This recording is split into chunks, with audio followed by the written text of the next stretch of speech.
నమస్తే తెలంగాణ రైతు సోదరులకు. రైతు భరోసా పంట పెట్టుబడి సాయం కోసం ఎదురు చూస్తున్నటువంటి రైతన్నలకు ముఖ్యమంత్రి రేవంత్ రెడ్డి గారు తీపి కబురు చెప్పడం జరిగింది. ఫస్ట్ టైం మన ఛానల్ని చూస్తున్నట్లయితే వీడియోను లైక్ చేయడం మర్చిపోవద్దు. రైతులకు పంట పెట్టుబడి సాయం రైతు భరోసాను ఈ నెలాఖరు నుంచి పంపిణీ చేయాలని రాష్ట్ర ప్రభుత్వం సూత్రప్రాయంగా నిర్ణయించింది. నిధులను సర్దుబాటు చేయాలని, తగిన చర్యలు తీసుకోవాలని ఆర్థిక శాఖను ముఖ్యమంత్రి రేవంత్ రెడ్డి ఆదేశించినట్లు తెలుస్తుంది.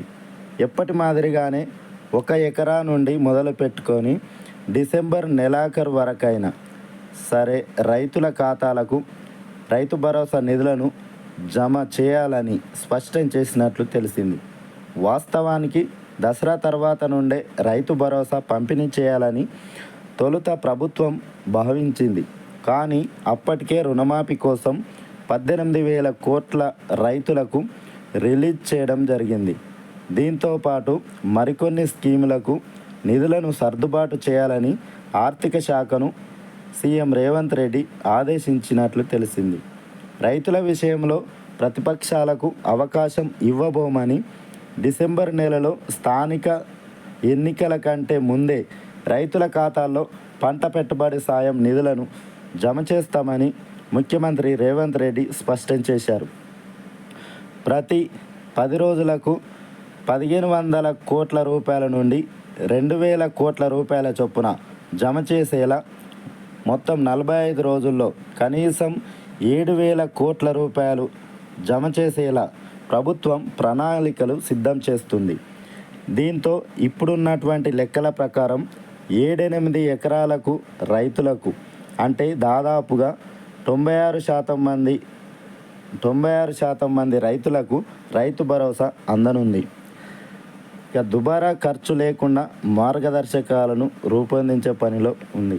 రైతు బంధు స్కీమ్లలో భారీగా నిధులు దుర్వినియోగం అవుతున్నాయని రాష్ట్ర ప్రభుత్వం గుర్తించింది.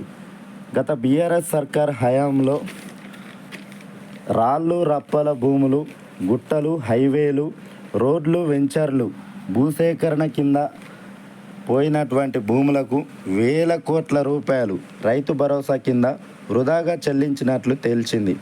2018 నుండి 2023 వరకు రాళ్ళు రప్పలు రోడ్లకు, ఇతరత్రా వాటికి ఏకంగా 25,000 కోట్ల రూపాయలను చెల్లించినట్లు గుర్తించింది.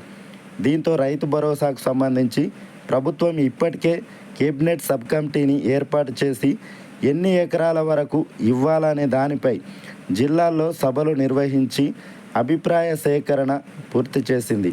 చాలామంది రైతులు 10 ఎకరాల లోపు ఉన్నటువంటి రైతులకు మాత్రమే పంట పెట్టుబడి సాయం ఇవ్వాలని, 10 ఎకరాల లోపు ఉన్న వారికి ఇస్తే సరిపోతుందని తెలిపారు.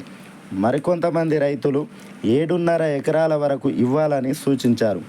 అందరి అభిప్రాయాలు తీసుకున్నటువంటి కేబినెట్ సబ్ కమిటీ ఇప్పటికే లిమిట్ ఎంతవరకు పెట్టాలనే దానిపై మార్గదర్శకాలకు సంబంధించినటువంటి డ్రాఫ్ట్ నోటును రెడీ చేసింది.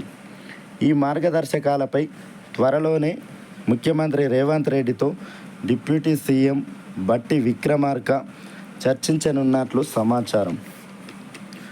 రైతులు, రైతు సంఘాలు, వివిధ పార్టీల అభిప్రాయాలు ఇప్పటికే తెలుసుకున్నందున అవసరమైతేనే అసెంబ్లీలో చర్చించాలని ప్రభుత్వం భావిస్తుంది. అసెంబ్లీ సమావేశాలు రైతు భరోసాకు సంబంధించినటువంటి అంశంపైన చర్చించాలని ప్రభుత్వం నిర్ణయించింది.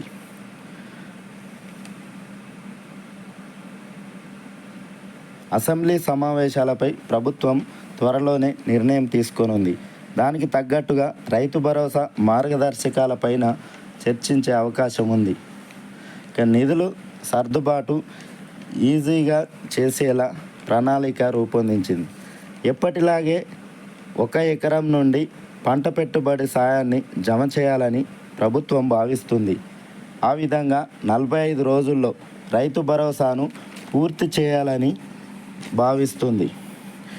ప్రతి వారం 10 రోజులకు ఒకసారి ఏక మొత్తంలో 1,500 కోట్ల రూపాయల నుండి 2,000 కోట్ల రూపాయల వరకు జమ చేయాలని ప్రభుత్వం భావిస్తుంది. దీంతో నిధుల సర్దుబాటు కూడా ఈజీ అవుతుందని భావిస్తుంది. స్థానిక ఎన్నికల కంటే ముందే పెట్టుబడి సాయం కూడా కంప్లీట్ చేయాలని చూస్తుంది కాంగ్రెస్ సర్కార్. ఇది ఇలా ఉంటే వ్యవసాయేతర భూములకు ఎట్టి పరిస్థితుల్లోనూ రైతు భరోసా ఇవ్వద్దని ప్రభుత్వం డిసైడ్ అయినట్లుగా తెలుస్తూ ఉంది. కేవలం సాగు చేసేటటువంటి భూములకు మాత్రమే రైతు భరోసా పథకాన్ని అమలు చేయాలని నిర్ణయించింది. వ్యవసాయ భూముల్లో వెంచర్లు వేసి ప్లాట్లుగా మార్చిన వాటికి నాలా కిందనే పరిగణించనున్నారు. రోడ్లు, ఇరిగేషన్, ఇండ్లు, ఇతరత్ర వ్యవసాయేతర భూములకు మళ్ళిన వాటిని రైతు భరోసా లిస్టులో నుంచి తీసివేయాలని నిర్ణయించారు. దీంతో చాలా వరకు నిధుల దుర్వినియోగం తగ్గుతుందని ప్రభుత్వం భావిస్తుంది. రాష్ట్ర వ్యవసాయ శాఖ లెక్కల ప్రకారం 1.5 కోట్ల ఎకరాల్లో పంటలు సాగయ్యాయి. ఈ దుబారా ఖర్చును తగ్గిస్తే పంట పెట్టుబడి సాయం కోసం దాదాపుగా 7,000 కోట్ల రూపాయలు అవసరమవుతాయని అధికారులు అంచనా వేస్తున్నారు. ఈ రైతు భరోసాకు సంబంధించినటువంటి నిధులను సిద్ధం చేయాలని ముఖ్యమంత్రి రేవంత్ రెడ్డి గారు అధికారులను ఆదేశించారు. గత బీఆర్ఎస్ ప్రభుత్వం ఎన్ని ఎకరాలు ఉంటే అన్ని ఎకరాలకు లిమిట్ లేకుండా రైతు బంధు పథకం కింద ప్రజాధనాన్ని 1,000 కోట్ల రూపాయల ప్రజాధనాన్ని దుబారాగా ఖర్చు చేసింది. కానీ కాంగ్రెస్ సర్కారు ఆ విధంగా కాకుండా కేవలం పంట సాగు చేసేటటువంటి భూములకు మాత్రమే రైతు భరోసా పథకాన్ని అమలు చేయాలని పక్కా ప్రణాళికతో ముందుకెళ్తుంది. ఈ వానాకాలం సీజన్ పూర్తయింది, ఇంకా రైతు భరోసాకు సంబంధించినటువంటి నిధులను జమ చేయలేదు. దాంతో రైతన్నలు ఆగ్రహంతో ప్రభుత్వం పైన ఆగ్రహంతో ఉన్నారు. ఇప్పటికైనా ప్రభుత్వం రైతు భరోసాకు సంబంధించినటువంటి నిధులను వెంటనే రైతన్నల ఖాతాల్లో జమ చేయాలని రైతన్నలు ఆశతో ఎదురు చూస్తున్నారు. Okay, thanks for watching. Please subscribe my channel. Thank you.